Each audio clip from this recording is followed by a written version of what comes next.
Oke, teman-teman. Em, Hari ini Nggak kita ada, gue nggak akan punya membahas dan budget. mempertajam lagi mengenai visi analis SDM aparatur dan juga peranata SDM aparatur tadi. Oke, nah kita next ya. Untuk yang pertama, kita akan membahas tentang PP nomor 49 tahun 2018 ya. PP ini adalah tentang manajemen pegawai pemerintah dengan perjanjian kerja atau P3K. Nah, jadi teman-teman, kalau P3K itu adalah warga negara Indonesia yang memenuhi syarat tertentu yang diangkat berdasarkan perjanjian kerja untuk jangka waktu tertentu dalam rangka melaksanakan tugas pemerintahan. Kemudian, jabatan apa saja dalam ASN yang bisa diisi oleh P3K? Ada dua jabatan dalam jabatan ASN yang bisa diisi oleh P3K. Yang pertama itu adalah jabatan fungsional ya, seperti mungkin salah satunya untuk analis SDM aparatur dan juga peranata SDM aparatur, itu bisa diisi oleh P3K. Dan yang kedua adalah jabatan pimpinan tinggi. Kemudian, kalau manajemen P3K itu ada beberapa ya. Di sini ada 9, mulai dari penetapan kebutuhan, pengadaan, penilaian kinerja, penggajian dan tunjangan, pengembangan kompetensi, pemberian penghargaan, disiplin, pemutusan hubungan perjanjian kerja sampai ke perlindungan ya. Itu adalah manajemen P3K. Nah, untuk penetapan kebutuhan sendiri ya, jadi setiap instansi pemerintah itu wajib menyusun kebutuhan jumlah dan jenis jabatan P3K berdasarkan analisis jabatan dan analisis beban kerja. Kemudian penyusunannya ini sama seperti penyusunan CPNS. Dia dilakukan untuk jangka waktu 5 tahun yang diperinci per 1 tahun berdasarkan prioritas kebutuhan. Sama saja ya ini dengan untuk rincian penetapan kebutuhan PNS. Nah, kemudian P3K ini ada beberapa tahapan ya. Tahapan pertama yang pasti adalah perencanaan.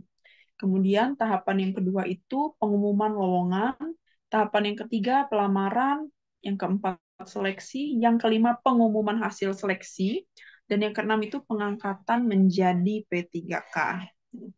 Pengadaan calon P3K oleh instansi pemerintah ini bisa dilakukan oleh siapa? Ada 3. Yang pertama, Panselnas pengadaan P3K. Yang kedua, panitia seleksi instansi. Dan yang ketiga, instansi pembina jabatan fungsional tersebut. Selanjutnya, apa kriteria yang dicari atau yang dipertimbangkan dalam pengadaan calon P3K? Yang pertama itu untuk jumlah dan jenis jabatannya.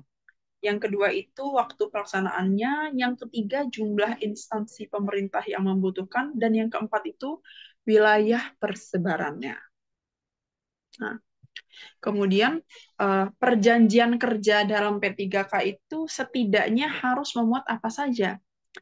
Tugasnya, target kinerja, masa perjanjian kerja ya, masa perjanjian kerja ini paling singkat itu 1 tahun ya, dan bisa diperpanjang sesuai dengan kebutuhan. Yang keempat, hak dan kewajiban. Yang kelima, larangan. Dan yang keenam itu sanksi. Nah, jadi kalau untuk perpanjangan hubungan perjanjian kerja bagi P3K ya, khusus yang menduduki jabatan pimpinan tinggi utama dan JPT Madya itu paling lama 5 tahun. Oke. Sama seperti PNS, P3K juga diberikan gaji dan tunjangan ya. Jadi gaji dan tunjangan P3K ini diatur tersendiri dalam peraturan pemerintah tentang gaji dan tunjangan P3K. Nah, kemudian untuk pengembangan kompetensi ada sedikit yang membedakan. Kalau PNS, pengembangan kompetensi minimal 1 tahun itu 20 jam pelajaran. Kalau P3K itu 24 jam pelajaran dalam 1 tahun masa perjanjian kerja. Jadi dia ada sedikit perbedaan ya. Kalau PNS tadi 20 jam pelajaran, kalau P3K 24 jam pelajaran untuk pengembangan kompetensi. Oke. Selanjutnya, nah, untuk pemutusan hubungan perjanjian kerja P3K ya. dalam hal ini yang dilakukan dengan hormat. Kalau dengan hormat, apa saja yang menyebabkan pemutusan hubungan perjanjian kerja P3K itu? Yang pertama itu karena jangka waktu perjanjian kerjanya ini sudah berakhir, ya, artinya tidak ada perpanjangan, jadi dia sudah berakhir. Yang kedua, karena P3K-nya meninggal dunia. Yang ketiga, karena atas permintaan sendiri. Yang keempat, bisa terjadi karena adanya perampingan organisasi atau kebijakan pemerintah yang mengakibatkan pengurangan P3K, ataupun karena tidak cakap jasmani atau rohani, sehingga yang bersangkutan ini tidak dapat menjalankan tugas dan kewajibannya sesuai perjanjian kerja yang disepakati.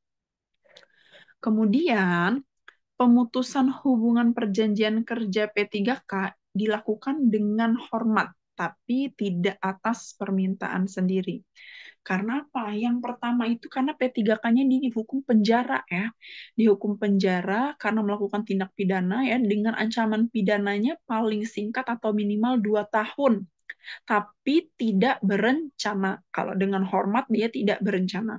Ataupun karena P3K ini melakukan pelanggaran disiplin P3K tingkat beratnya. Kemudian, atau karena dia tidak memenuhi target kinerja yang telah disepakati sesuai dengan perjanjian kerja. Kalau pemutusan hubungan perjanjian kerja P3K itu dengan tidak hormat ya, kalau tadi dengan hormat, ini dengan tidak hormat. Yang pertama, karena si P3K ini melakukan penyelewengan terhadap Pancasila ataupun UUD 45. Yang kedua itu karena dihukum penjara ataupun kurungan ya berdasarkan putusan pengadilan yang telah memiliki kekuatan hukum tetap karena melakukan tindak pidana kejahatan jabatan nih, tindak pidana kejahatan jabatan atau tindak pidana kejahatan yang ada hubungannya dengan jabatan atau pidana umum. Yang ketiga, diberhentikan tidak dengan hormat karena menjadi anggota ataupun pengurus parpol. Dan yang keempat, dia dihukum penjara ya, dan diancam penjara paling singkat 2 tahun dengan tindak pidana berencana. Jadi kalau tadi itu tidak berencana, dia diberhentikan dengan hormat sebagai P3K, kalau berencana dia diberhentikannya tidak dengan hormat. Itu ya yang membedakan. Oke. Kemudian selanjutnya, kita akan membahas peraturan tentang cuti P3K. Kalau di pertemuan sebelumnya kita telah membahas tentang cuti bagi PNS, ya, sekarang kita akan membahas cuti bagi P3K karena ada beberapa perbedaan. Ya, jadi di sini cuti bagi P3K itu ada beberapa jenis ya teman-teman. Ada 4. Kalau PNS dia ada lebih banyak dari ini, ada cuti alasan penting, ada cuti besar juga ya bagi PNS. Kalau P3K tidak ada. Jadi jenis cuti P3K itu hanya ada 4. Apa saja? Yang pertama itu adalah cuti tahunan, yang kedua cuti sakit, yang ketiga cuti melahirkan, dan yang keempat itu cuti bersama. Jadi aturan cuti P3K ini diatur dalam Per-KBKN nomor 7 tahun 2022. Nah, kemudian, untuk tata cara permintaan dan pemberian cuti, ini hampir mirip ya kalau tata caranya dengan pengajuan cuti PNS. Yang pasti untuk si P3K-nya ini bekerjanya itu paling sedikit itu minimal 1 tahun ya, secara terus-menerus. Artinya dia udah 1 tahun bekerja, dia baru bisa mengambil cuti. Oke. Yang kedua, untuk lamanya hak atas cuti, sebagaimana dimaksud pada ayat 1 ya, untuk cuti tahunan, ini paling lama 12 hari kerja. Dan permintaan cuti tahunan itu minimal 1 hari. Sama ya, seperti PNS, kalau ini tidak ada perbedaannya.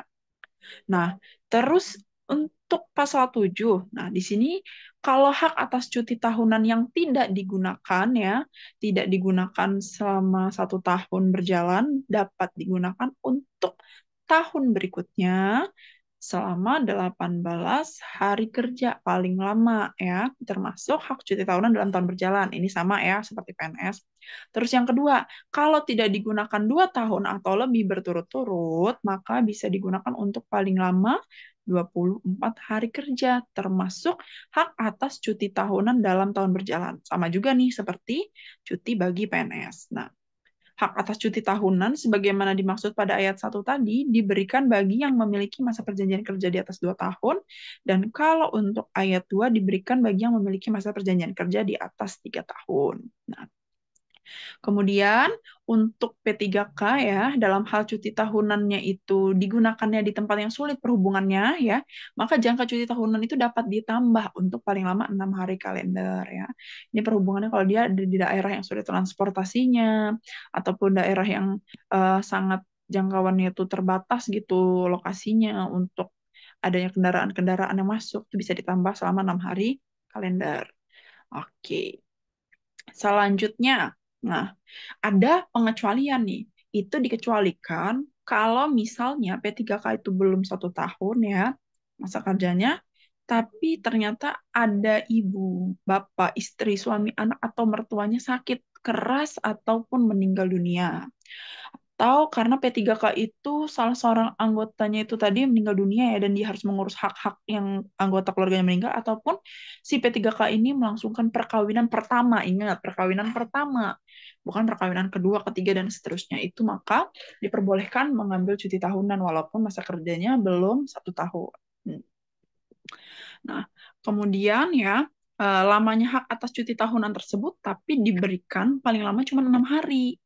6 hari kerja dia. Kalau misalkan masa kerja belum 1 tahun itu dia mau menikah atau ada anggota keluarga yang meninggal, itu bisa diberikan cuti tahunan, tapi paling lama 6 hari kerja.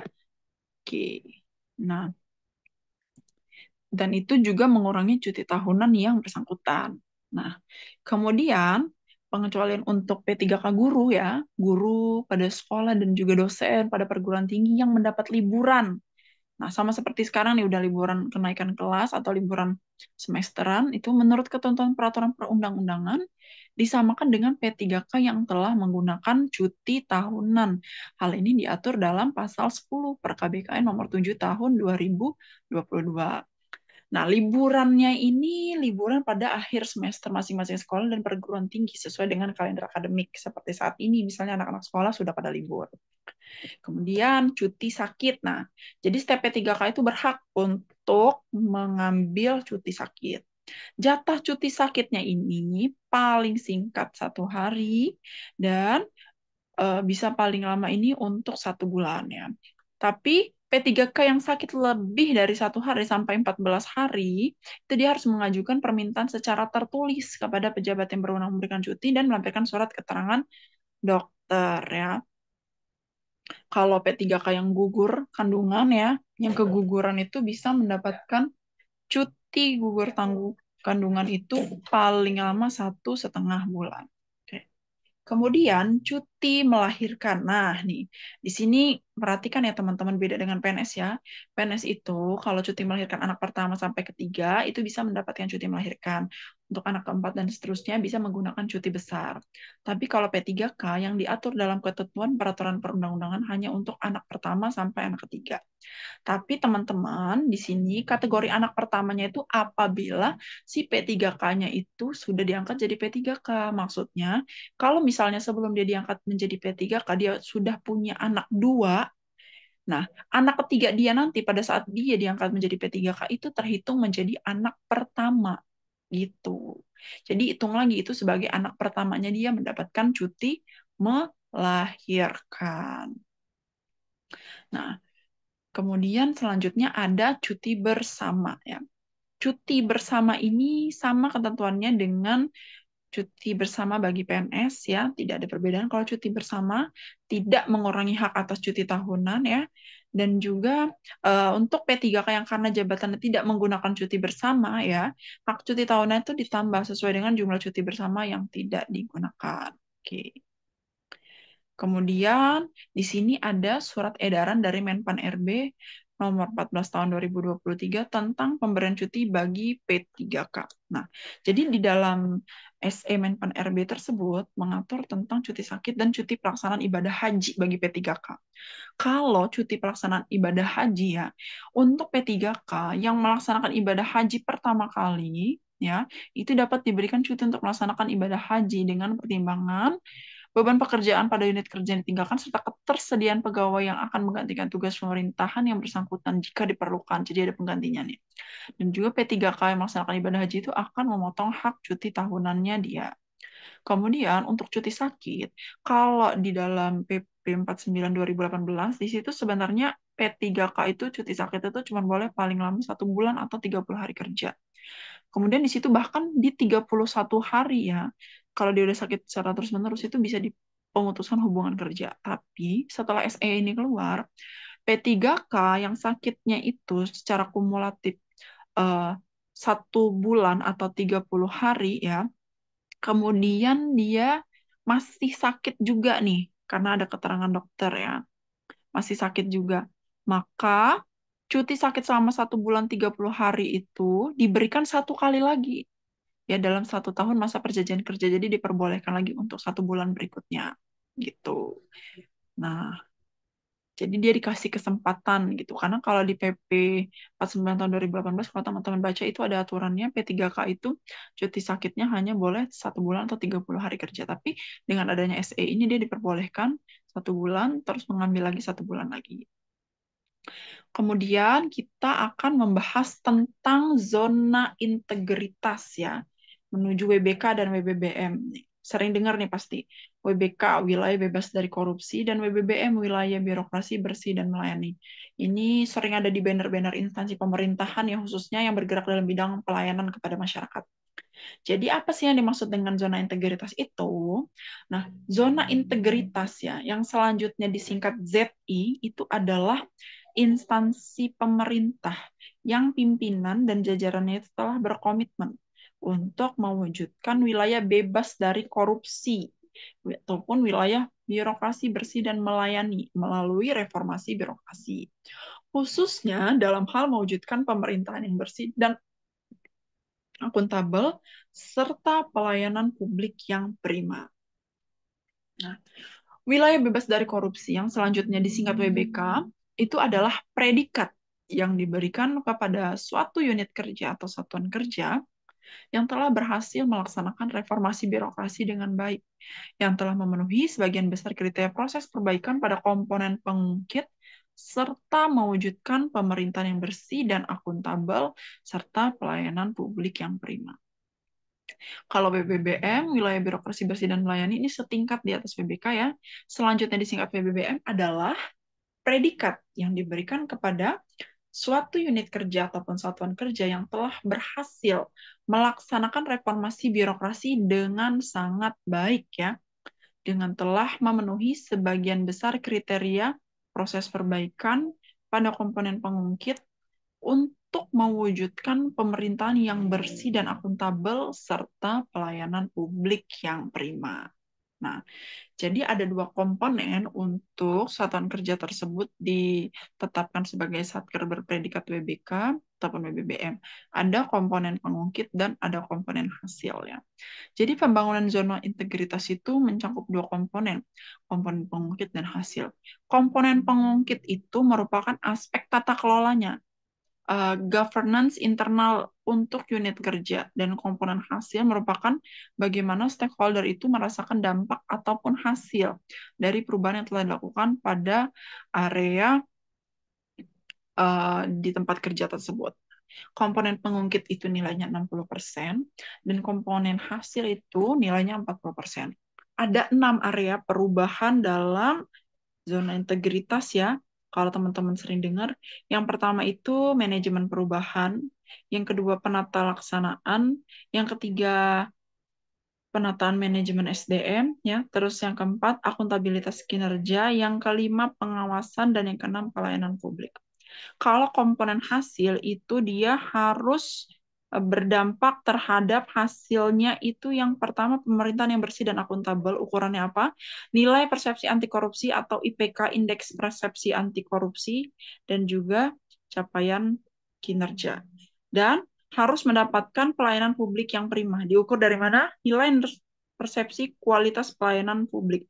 Biasanya kalau kita mau ke suatu instansi pelayanan itu kan dia ada, apakah Anda puas terhadap pelayanan kami? puas, sangat puas, tidak puas. Nah, kalau teman-teman memencet sangat puas, itu dia akan masuk ke dalam kategori persepsi kualitas pelayanan publik. Jadi nanti apakah dia akan menaikkan nilai pelayanan instansi tersebut ataupun tidak, itu akan sangat mempengaruhi dalam penentuan zona integritas ya teman-teman. Kemudian kita akan membahas tentang pemberhentian ASN. Nah, jadi pemberhentian ASN ini ya ada dua ya, ada atas permintaan sendiri ataupun tidak atas permintaan sendiri. Kalau pemberhentian itu atas permintaan sendiri, apabila dia mengundurkan diri, itu dia diberhentikan dengan hormat sebagai pegawai negeri sipil. Kalau pemberhentiannya tidak atas permintaan sendiri ya, tidak atas permintaan sendiri dia dengan hormat, pemberhentian dengan hormat, itu yang pertama karena PNS-nya meninggal dunia, atau karena sudah mencapai batas usia pensiun jabatan, dan atau berakhirnya masa perjanjian kerja, atau karena terdampak perampingan organisasi ataupun kebijakan pemerintah, atau karena ASN tersebut tidak cakap jasmani ataupun rohani, ASN itu tidak berkinerja dengan baik, ataupun ASN dipidana dengan pidana penjara karena melakukan tindak pidana dengan pidana penjara paling singkat 2 tahun dan tidak berencana ya. Oke. Kemudian pemberhentian tidak dengan hormat sebagai ASN nih. Yang pertama, karena yang bersangkutan itu melakukan penyelewengan terhadap Pancasila dan UUD 45, melakukan pelanggaran disiplin tingkat berat, dipidana dengan pidana penjara atau kurungan karena melakukan tindak pidana kejahatan jabatan atau yang ada hubungannya dengan jabatan, dan atau menjadi anggota partai politik, menjadi anggota ataupun pengurus partai politik. Untuk pemberhentian di sini ada jenis-jenisnya ya, atas permintaan sendiri ya. Jenis pemberhentiannya ini karena mencapai BUP, perampingan organisasi, tidak cakap jasmani rohani, meninggal dunia, tewas ataupun hilang, melakukan tindak pidana, melakukan pelanggaran disiplin, mencalonkan diri, dicalonkan menjadi wali kota dan lain sebagainya, menjadi atau mengurus parpol, tidak menjabat sebagai pejabat negara, ataupun karena hal-hal lain ya. Karena cuti luar tanggungan negara juga bisa diberhentikan sebagai ASN kalau tidak ada lowongan lagi setelah dia kembali gitu, ataupun karena ijazahnya palsu, ataupun karena hal-hal lain seperti tugas belajar, bisa pemberhentian sementara dan lain-lain. Oke, selanjutnya pemberhentian sementara. Nah, jadi seorang PNS itu bisa diberhentikan sementara sebagai pegawai negeri sipil ya. Berarti dia menerima gajinya itu 50% kalau dia diberhentikan sementara. Karena yang pertama itu dia itu diangkat menjadi pejabat negara. Atau yang kedua karena PNS ini diangkat menjadi komisioner atau anggota lembaga non-struktural, ataupun karena sedang menjalani cuti di luar tanggungan negara, ataupun pegawai ASN itu ditahan ya, ditahan karena menjadi tersangka, ataupun terdakwa yang dilakukan pemberhentian sementara untuk mendukung proses hukum gitu. Kemudian kita membahas tentang batas usia pensiun. Ini ya kalau di bahasan-bahasan sebelumnya udah pernah dibahas juga ya, dan di soal juga udah banyak. Jadi batas usia pensiun ada dua ya kategorinya, untuk jabatan manajerial dan untuk jabatan non-manajerial. Jabatan manajerial di sini untuk jabatan pimpinan tinggi ya, pimpinan tinggi pertama ataupun media itu 60 tahun ya teman-teman. Kalau jabatan manajerial untuk kategori administrator dan pengawas, eselon 3 dan eselon 4, itu di 58 tahun. Kemudian untuk jabatan non-manajerial ini ada dua. Ada jabatan fungsional dan ada jabatan pelaksana. Jabatan fungsional itu dia sesuai peraturan perundang-undangan. Kalau fungsional ahli utama 65 tahun, fungsional madya 60 tahun, dan fungsional pertama dan muda 58 tahun. Ya. Jabatan pelaksana pensiunnya di umur 58 tahun. Oke, BUP ini diapalin ya teman-teman.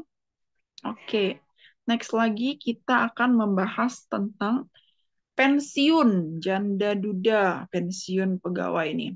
Undang-undang yang mengatur tentang pensiun ini masih undang-undang terlama ya, Undang-Undang Nomor 11 Tahun 1969 tentang pensiun pegawai dan pensiun janda ataupun duda pegawai.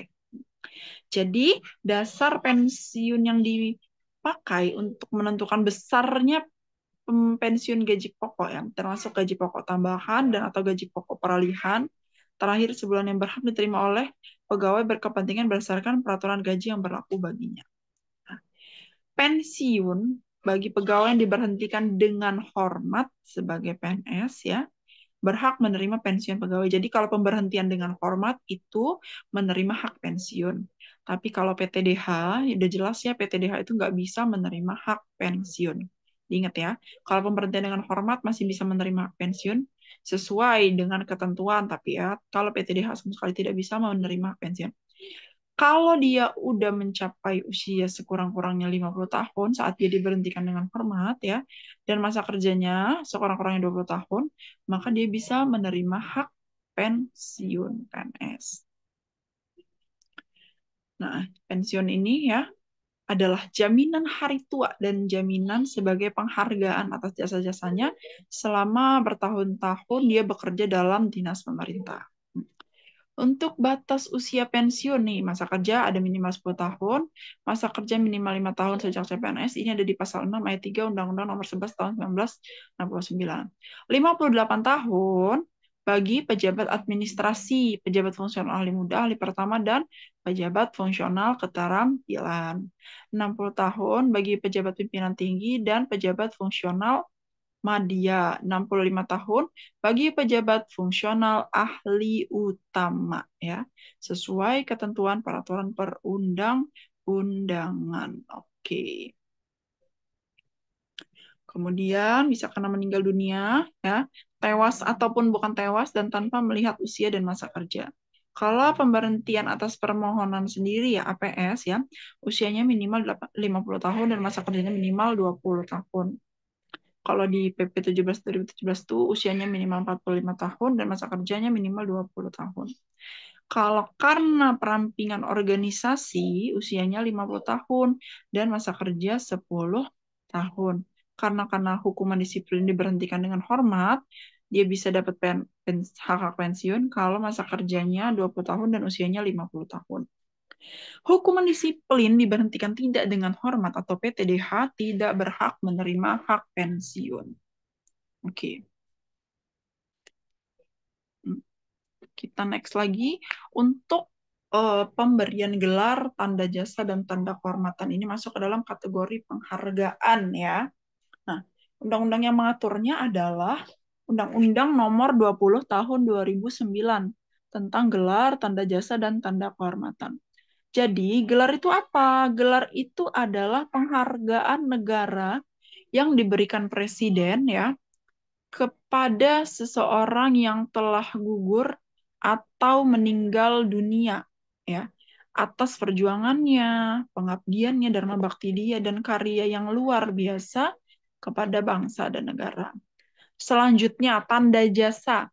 Tanda jasa itu adalah penghargaan yang diberikan kepada presiden, kepada seseorang yang diberikan oleh presiden kepada seseorang yang berjasa dan berprestasi luar biasa dalam mengembangkan dan memajukan suatu bidang tertentu yang bermanfaat besar bagi bangsa dan negara. Kalau tanda kehormatan itu penghargaan negara yang diberikan presiden kepada seseorang, kesatuan, institusi pemerintahan, ataupun organisasi atas dharma bakti dan kesetiaan yang luar biasa terhadap bangsa dan negara. Terus ada medali.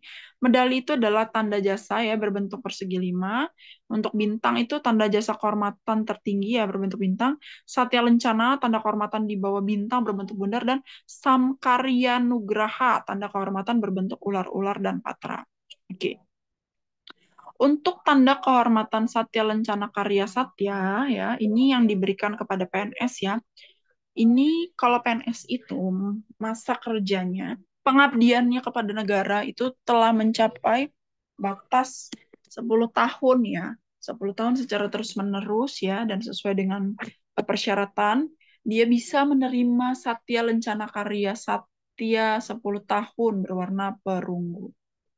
Kalau dia masa kerjanya sudah mencapai 20 tahun ya, 20 tahun ini perak, 10 tahun itu perunggu, 20 tahun itu perak ya, dan 30 tahun itu emas. Jadi, kalau teman-teman nanti sampai insya Allah berumur 30 tahun sebagai PNS, itu bisa mendapatkan Satya Lencana Karya Satya emas. Oke ya teman-teman. Oke, next lagi. Nah, wait.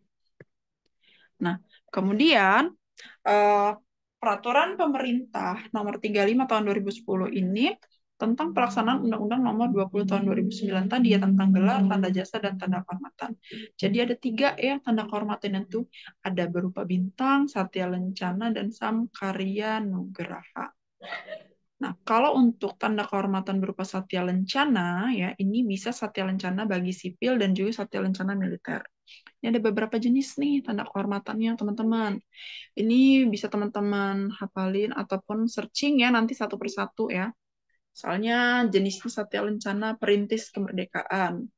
Terus ada satya lencana pembangunan nih yang telah berbakti memberikan jasanya terhadap pembangunan bangsa. Satya lencana wirakarya, satya lencana kebaktian sosial, satya lencana kebudayaan, satya lencana pendidikan, satya lencana karya satya ya. Ini kepada PNS nih, Satya Lencana Karya Satya yang udah pengabdiannya 10, 20, 30 tahun, Satya Lencana Dharma Olahraga, Satya Lencana Dharma Pemuda, Satya Lencana Kepariwisataan, Satya Lencana Karya Bakti Praja Nugraha, Satya Lencana Pengabdian, Satya Lencana Bakti Pendidikan, Satya Lencana Jana Utama, Satya Lencana Kesatria Bayangkara, Satya Lencana Karya Bakti, Satya Lencana Operasi Kepolisian, Satya Lencana Bakti Buana, Satya Lencana Bakti Nusa, dan Satya Lencana Bakti Purna. Tuh, ada banyak banget tuh jenis-jenis penghargaan ya. Ini bisa diberikan kepada sipil ya. Satya Lencana sipil nih bisa diberikan kepada masyarakat sipil. Oke, nah selanjutnya sekarang kita akan membahas latihan soal. Teman-teman boleh open mic ya kalau kita ngebahas latihan soal. Oke, untuk soal pertama. Batas usia bagi batas usia pensiun bagi pejabat administrasi, pejabat fungsional ahli pertama, ahli muda, dan pejabat fungsional keterampilan adalah apakah A. 58 tahun, B. 60 tahun, C. 62 tahun, D. 56 tahun, atau E. 53 tahun. Ayo. Ah, Yang mana? wah, Iya, gampang um, ya. Yang A, BUP, pejabat administrasi, fungsional pertama, muda dan keterampilan adalah 58 tahun. Oke. Nah, 58 tahun. Kemudian soal nomor 2. Saudara Randi Kesuma adalah seorang PNS yang telah bekerja sejak 1 Desember 2018. Pada tanggal 5 April 2024, artinya udah 5 tahun kerja, yang bersangkutan ini mengajukan permintaan cuti besar terhitung mulai 1 Mei 2024. Pernyataan berikut yang tidak sesuai dengan ketentuan cuti besar yang diperoleh Saudara Randi Kesuma adalah apakah A. Pejabat yang berwenang memberikan cuti dapat menetapkan cuti besar yang bersangkutan paling lama 3 bulan. Yang B. cocok. Saudara Randi Kusuma dapat menjalankan cuti besar paling lama sampai dengan 31 Juli 2024. C. Saudara Randi Kusuma tidak berhak cuti tahunan 2024. D. Cuti besar berikutnya baru dapat diajukan paling cepat atau Agustus 2024, dan E, diajukan paling cepat 1 Agustus 2029 ya, sorry yang E itu 1 Agustus 2029.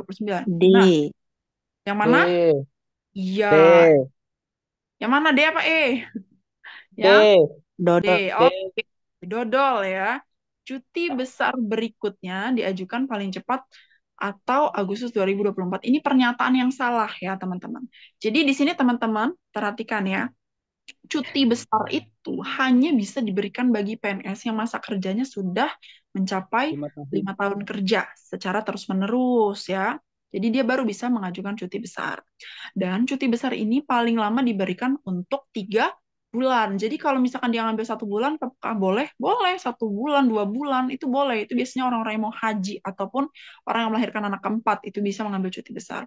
Kemudian perhitungannya bagaimana? Nah, kalau dia ini dari ambil cuti besarnya itu terhitung mulai 1 Mei, berarti kan Mei, Juni, Juli, 3 bulan. Berarti 5 tahun ke depan itu dia paling cepat ngajuin 1 Agustus 2029. Nah, yang salah adalah opsi yang D ya. Seperti itu ya, teman-teman. Oke, sekarang soal nomor 3. Seorang P3K yang akan melangsungkan pernikahan, maka cuti yang bisa diambil adalah A. Cuti tahunan, B. Cuti alasan penting, C. Cuti besar, D. Cuti bersama, atau E. Cuti sakit. Ya, A. Pong? Ya, benar. B. A. Hah? Gimana? Ya teman-teman, cuti tahunan. Karena P3K tidak ada cuti Yang alasan alasan penting. penting. Jadi untuk P3K yang ingin melangsungkan perkawinan pertama ya, ingat perkawinan pertama itu dia bisa mengambil cuti tahunan. Hmm. Oke, lanjut lagi nomor 4. Dalam hal P3K menjalankan cuti tahunan, gaji dan tunjangan tetap A. Tidak dibayarkan, B. Dibayarkan penuh, C. Dibayarkan sebagian, atau D. Bergantung pada kebijakan instansi. B. Ya, tetap dibayarkan penuh ya. Jadi kalau cuti tahunan itu kalian tetap dapat gaji, tetap dapat tunjangan. Tunjuk. Kecuali kalau kalian cuti alasan penting ataupun cuti besar ya. Itu ada beberapa instansi kalau cuti alasan penting sama cuti besar itu dia pemotongan tunjangan kinerjanya gitu. Hmm. Tapi kalau cuti tahunan full, tenang aja 100%. Oke, kecuali uang makan ya biasanya kalau cuti tahunan itu dipotong. Sekarang nomor 5.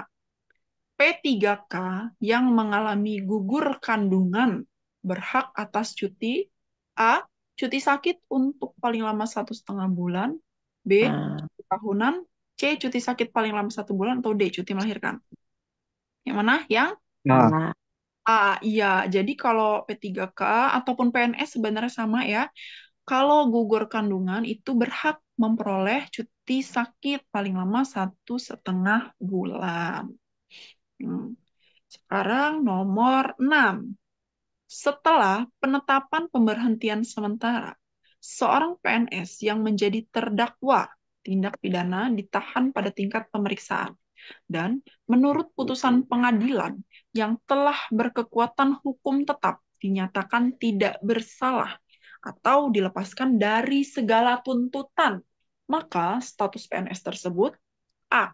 Diberhentikan dengan hormat sebagai PNS. B. Diberhentikan tidak dengan hormat sebagai PNS. C. Diaktifkan kembali. Atau D. Diturunkan jabatannya C. lebih rendah selama 12 bulan. Yang mana? C. Yang iya.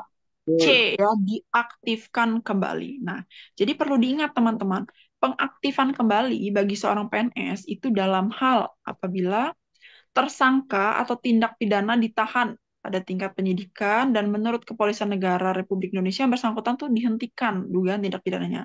Atau tersangka tindak pidana ditahan pada tingkat penuntutan dan menurut jaksa yang bersangkutan dihentikan penuntutannya ataupun terdakwa tindak pidana ditahan pada tingkat pemeriksaan dan menurut putusan pengadilan yang telah berkekuatan hukum tetap dinyatakan tidak bersalah atau dilepaskan dari segala tuntutan.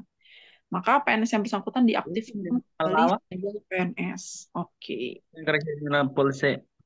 Lepeng Nomor polisi. 7.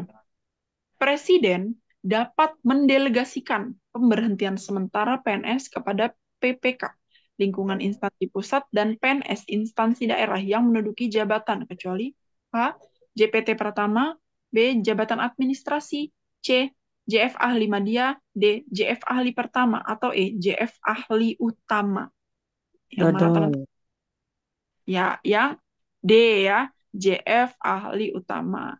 Jadi berdasarkan ketentuan peraturan perundang-undangan, Presiden itu dapat mendelegasikan kewenangan pemberhentian sementara PNS ya kepada kepada PPK selain PNS di lingkungan instansi pusat dan PNS di lingkungan instansi daerah yang menduduki jabatan pimpinan tinggi pertama, jabatan administrasi, JF Ahli Madya, Muda, dan JF Ahli Pertama ataupun JF Penyelia Mahir Terampil dan Pemula. Nomor 8. Seorang PNS yang mencalonkan diri sebagai kepala daerah, tapi permohonan pengunduran diri sebagai PNS. Maka yang bersangkutan A. Diberhentikan sementara sebagai PNS, B. Diberhentikan dengan hormat sebagai PNS, C. Diberhentikan tidak dengan hormat sebagai PNS, C. diberhentikan, Berhenti hormat. dibebaskan dari jabatan. Oke, iya benar ya. Ini tadi yang jadi perdebatan kita di grup Telegram. Kalau PNS tersebut diberhentikan tidak dengan hormat sebagai PNS. Jadi, ini diatur dalam PP 17 tahun 2020 tentang perubahan atas PP 11 tahun 2017 tentang manajemen PNS ya. Jadi kalau PNS yang bersangkutan itu tidak mengundurkan diri, maka dia melanggar kewajiban pasal 254 dan ayat 1, sehingga PNS tersebut diberhentikan tidak dengan hormat sebagai PNS. Tapi kalau dia mundur pas dia mau maju sebagai anggota dewan, wakil gubernur, bupati, dan lainnya, dia diberhentikannya dengan hormat. Oke, nomor 9. Seorang PNS yang telah menjalankan cuti luar tanggungan negara untuk paling lama 3 tahun. Apabila ingin memperpanjang cutinya, maka yang bersangkutan harus mengajukan permohonan perpanjangan cuti luar tanggungan negara untuk paling lama, apakah A, 1 tahun, B, 2 tahun, C, 6 bulan, D, 10 bulan, atau E, 18 bulan. A. 1 tahun nggak sih? 1 tahun. Ya, 1 tahun. Jadi cuti luar tanggungan negara itu dia 3 tahun ya, dan bisa diperpanjang paling lama 1 tahun. Oke. Nomor 10. Saudara Gita adalah seorang P3K. Selama tahun 2022, 2023, dan 2024 tidak menggunakan hak atas cuti tahunannya. Maka pada tahun 2025, hak atas cuti tahunan dapat ditangguhkan untuk digunakan oleh saudara Gita paling C. lama adalah C. A, B, 12 hari, C, 24 hari, D, 10 hari, atau E, 8 hari. Yang mana? C. Yang C, ya. C. 24 hari. Sama ya kayak PNS. Pokoknya kalau dia 2 tahun atau lebih ya, dapat digunakan maksimal 24 hari kerja, termasuk hak atas cuti tahunan dalam tahun berjalan. Nomor 11. Lamanya waktu yang dapat diambil oleh seorang PNS yang mengajukan cuti di luar tanggungan negara adalah A, 5 tahun, B, 2 tahun, C, 1 tahun, D, 6 tahun, atau E, 3 tahun. Mana? E. Iya, E, 3 tahun. 3 tahun. Cuti luar tanggungan negara itu paling lama 3 tahun. Nah, CLTN juga masa kerjanya minimal 5 tahun ya.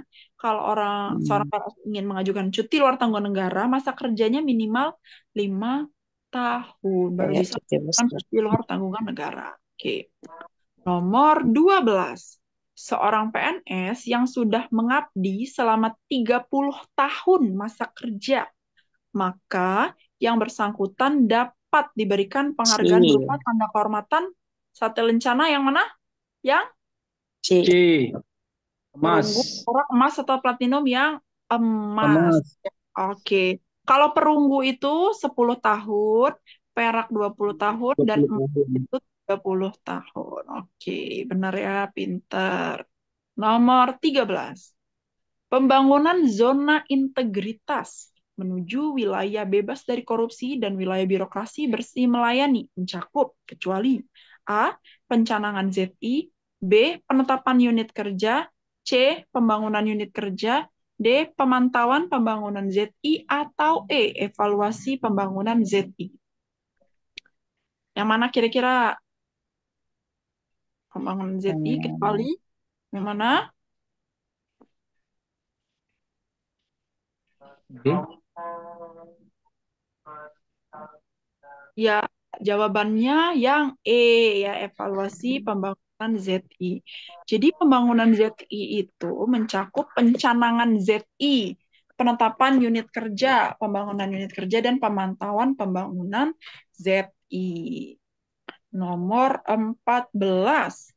Dalam pembangunan zona integritas menuju wilayah bebas dari korupsi dan wilayah birokrasi bersih dan melayani, fokus pelaksanaan reformasi birokrasi tertuju pada 2 sasaran utama, yaitu A. Terwujudnya pemerintahan yang bersih dan akuntabel dan kualitas pelayanan publik yang prima. B. Kualitas pelayanan publik yang prima dan reformasi birokrasi yang terstruktur. C. Reformasi birokrasi yang terstruktur dan terwujudnya pemerintahan yang bersih dan akuntabel. Atau D. Terwujudnya good governance dan terwujudnya pemerintahan yang bersih dan akuntabel. D. Yang mana kira-kira ya? D. Ya? D. Yakin? Kita lihat ya. Jawabannya yang A. Ah, Iya, terwujudnya pemerintahan yang bersih dan akuntabel dan kualitas pelayanan publik yang prima. Oke, ya. Jawabannya yang A. Oke. Next soal selanjutnya. Komponen pengungkit, pemenuhan dan reform untuk Pokja, penataan sistem manajemen SDM adalah sebesar A 15%, B 10%, C 20%, D 25%, atau E 30%. Yang mana kira-kira teman-teman?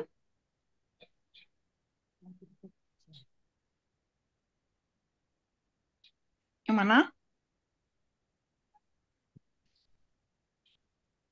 Ayo, yang mana ayo?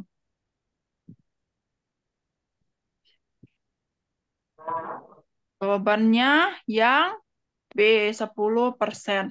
Jadi untuk komponen pengungkit ya, manajemen perubahan itu bobotnya 8%.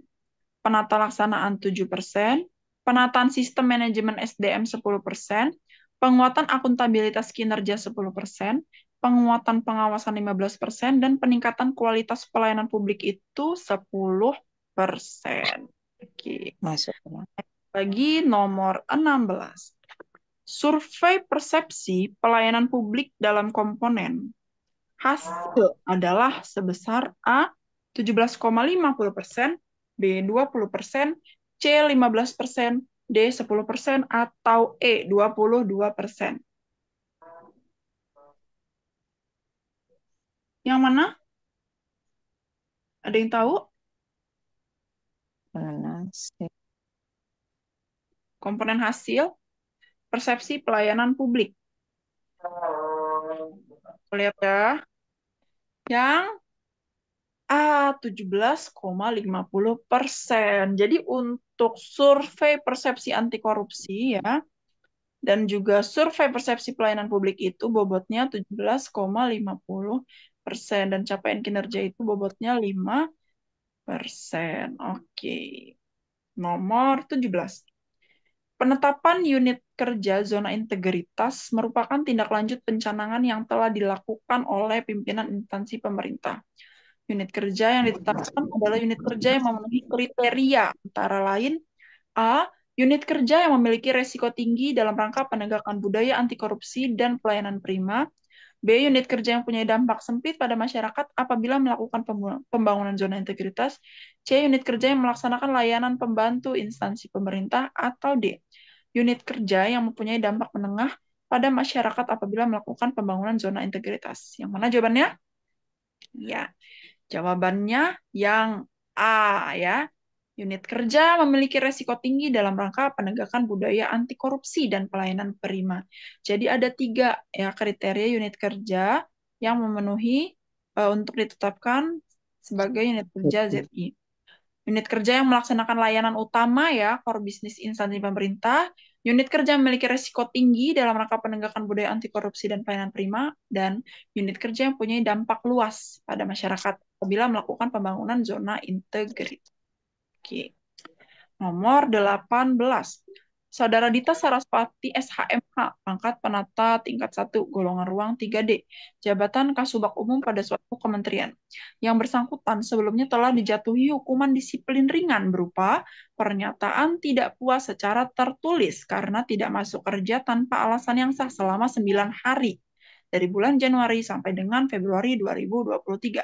Kemudian, antara bulan Maret sampai dengan April 2023, yang bersangkutan tidak masuk kerja lagi tanpa alasan yang sah selama 3 hari. Udah 9 hari, terus dia lagi 3 hari. Dalam hal ini, Saudara Dita Saraswati dijatuhi hukuman disiplin berupa mana? Yang potong tukin? Iya, selama 6 bulan. Oke, tapi perlu diingat ya teman-teman, khusus untuk hukuman disiplin tingkat sedang, di pertanyaan nanti kalau ada, dia itu belum bisa dilaksanakan ya, sampai adanya peraturan pemerintah yang mengatur tentang gaji. Yang bisa dilaksanakan sekarang untuk tingkat sedang itu adalah PP 53 tahun 2010. Gitu. Oke. Lagi, soal nomor terakhir. PNS yang telah selesai menjalankan cuti di luar tanggungan negara wajib melaporkan diri secara tertulis kepada instansi C. induk. Lama? Mana? 2 bulan, 3 bulan, 1 bulan, 4 bulan, atau 6 bulan? C. 1 Ya, bulan. 1 bulan ya. Jadi 1 bulan dia udah paling lama harus ngelaporin kalau dia udah selesai melaksanakan cuti luar tanggungan Gitu. negara. Nomor 20. PNS yang tidak menjabat lagi sebagai pejabat negara apabila dalam waktu paling lama 2 tahun tidak tersedia lowongan jabatan, maka PNS tersebut dapat A. diberhentikan dengan hormat sebagai PNS, B. diberhentikan sementara, C. diberhentikan tidak dengan hormat sebagai PNS, atau D. dialihkan ke instansi lain. A. Kayaknya Yang mana? A, B, C, atau D? A. Yang A. ya, yang A ya, diberhentikan dengan hormat sebagai PNS. Ada di dalam pasal 256 ya. Jadi di pasal 256 ini PNS yang tidak menjabat lagi sebagai ketua, wakil ketua dan anggota MK, ketua wakil ketua dan anggota BPK, ketua wakil ketua, anggota Pejabat. KY, KPK, pokoknya pejabat negara diberhentikan dengan hormat apabila dalam waktu paling lama 2 tahun tidak tersedia lowongan jabatan. Oke, benar ya. Nah, pertanyaan dan materinya udah selesai. Kira-kira